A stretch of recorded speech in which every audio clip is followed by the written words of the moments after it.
بسم اللہ الرحمن الرحیم۔ بسم اللہ الرحمن الرحیم۔ الحمد للہ رب العالمین والعاقبۃ للمتقین والصلاۃ والسلام علی اشرف الانبیاء والمرسلین، اما بعد فقد قال رسول اللہ صلی اللہ علیہ وآلہ وسلم الائمۃ بعدی اثنا عشرہ کلہم من قریش۔ پیغمبر اکرم ارشاد فرماتے ہیں کہ میرے بعد میرے 12 جانشین ہوں گے جو سب کے سب قریش سے ہوں گے۔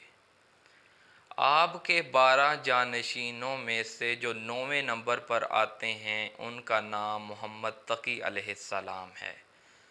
آپ علیہ السلام کا نام تو محمد ہے لیکن جو لقب ہے وہ تقی ہے۔ آپ علیہ السلام کے اور بھی بہت سے القابات ہیں جن میں سے جواد، تقی، عالم، مختار، منتخب وغیرہ۔ ان میں سے ہر لقب ایک خاص اہمیت کا حامل ہے۔ جو آپ کو عالم کا لقب ملا، عالم جو لقب آپ علیہ السلام کو ملا وہ اس لیے کیونکہ آپ نے مامون کے دربار میں مناظرہ جیتا۔ اس وقت کے جتنے بڑے بڑے عالم دین تھے، علماء تھے، ان سب کو گھٹنے ٹیکنے پر مجبور کر دیا۔ کیوں نہ آپ کا علم سب سے زیادہ ہو، کیونکہ آپ تو وقت کے امام تھے، آپ تو اللہ سے تعلیم لے کر آئے تھے۔ آپ علیہ السلام کی جو کنیت ہے وہ ابو جعفر ثانی ہے، کیونکہ آپ سے پہلے امام محمد باقر علیہ السلام کی کنیت بھی ابو جعفر ہے۔ آپ علیہ السلام کے والد کا نام امام رضا علیہ السلام ہے، اور آپ کی والدہ کے نام کے بارے میں تاریخ میں اختلاف پایا جاتا ہے۔ بعض تواریخ لکھنے والے کہتے ہیں کہ آپ کی والدہ کا نام سکینہ تھا، بعض نے کہا ہے کہ آپ کی والدہ کا نام درے تھا، بعض نے کہا ہے کہ خضران تھا، بعض نے کہا ہے کہ آپ کی والدہ کا نام سبیکہ تھا۔ آپ علیہ السلام نے اپنی زندگی میں بے شمار معجزات پیش کیے۔ ایک معجزہ جو حیرت انگیز ہے کہ آپ علیہ السلام اپنی زوجہ ام الفضل کے ساتھ بغداد سے مدینہ منورہ کی طرف روانہ ہوئے۔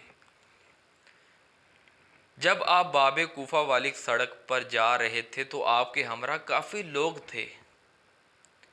غروب آفتاب کے وقت آپ دارالسجب پر پہنچے۔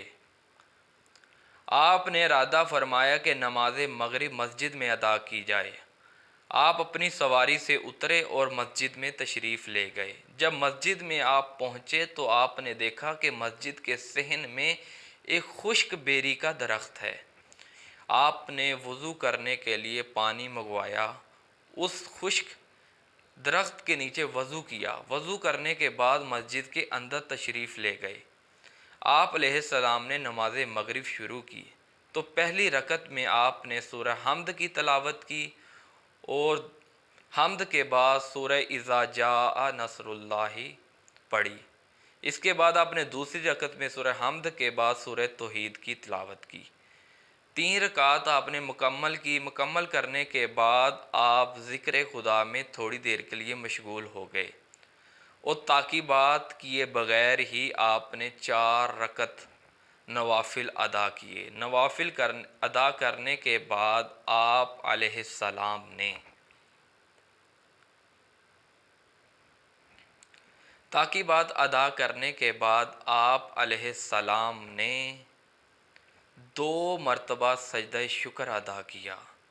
جب آپ مسجد کے اندر سے باہر تشریف لائے صحن میں تو دیکھا جو درخت پہلے خشک تھا وہ تر و تازہ ہو چکا تھا، اس پر بیر لگ چکے تھے۔ لوگ حیران رہ گئے یہ ماجرا دیکھ کر۔ ابھی تو یہ تھوڑی دیر پہلے خشک تھا، اب اس پر اچانک تر و تازہ پھل لگ چکا ہے۔